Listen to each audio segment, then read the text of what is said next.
pag-usapan natin, ano po ba ang implikasyon na ang Sulu Province ay hindi po bahagi, ayon po sa Korte Suprema, hindi po pwedeng maging bahagi ang Sulu ng Bangsamoro Autonomous Region in Muslim Mindanao, Attorney?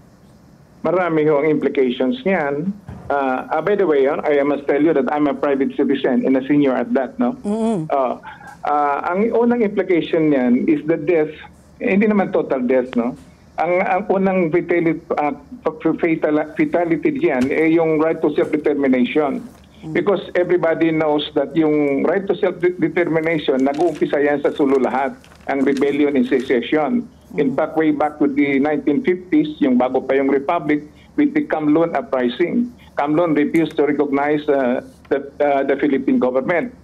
And so in 1960, we have itong si Matalam, yung Mindanao Independence Movement. And then the more daring ones, yung Moro National Liberation Front at saka Islamic Liberation Front. So without Sulu, hindi complete kasi sila yung nag-uumpisa ng rebellion and secession, meaning right to self-determination. So yan yung unang bad implication dyan.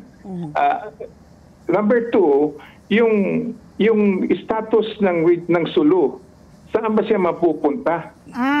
I think Sulu will be orphan for quite a while because we have to wait for the transition period to transition. Saan ba siya ilalagay? Kasi wala na siya sa BARM. No? Ang third, yung mga employees natin, na napakalaking employees natin, I think mga more than 10,000 yan, under the BARM yan, di Bangsamoro Autonomous Regional Government. And then pangapat, yung mga programs and project of the different ministries. So yan mismo yung apat na yan yung mga major na magkaka-problema tayo konti. Pero itatakel yan siguro sa transition period if the Supreme Court decision will be entered as final o mayroon ng final entry of judgment.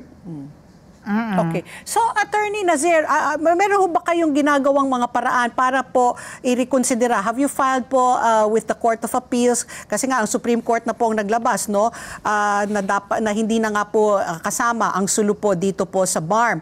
So, kayo po, meron ho ba kayong mga ginagawang hakbang para po ma-reconsidera po? Para nga hindi na rin po magkaroon po ng watak-watak at hindi na nga itong mga implikasyon na binanggit ninyo ay magkatotoo? Ali, in the first place muna, no, we want to tell you that the province of Sulu, nanalo sila dito, no? So I am not speaking for the province. I am just a plain citizen here.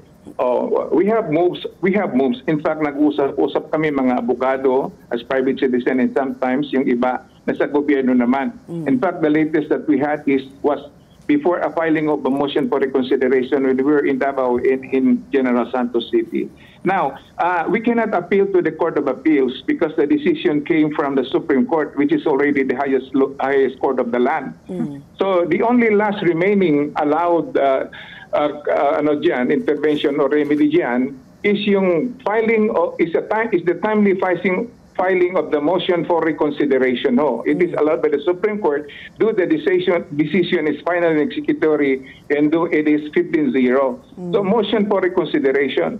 So we were talking among us lawyers, and then there was already one filed by a Muslim lawyer, Latif, with the Supreme Court for a motion for reconsideration. Let's get together. Sunday 25. Sunday 25.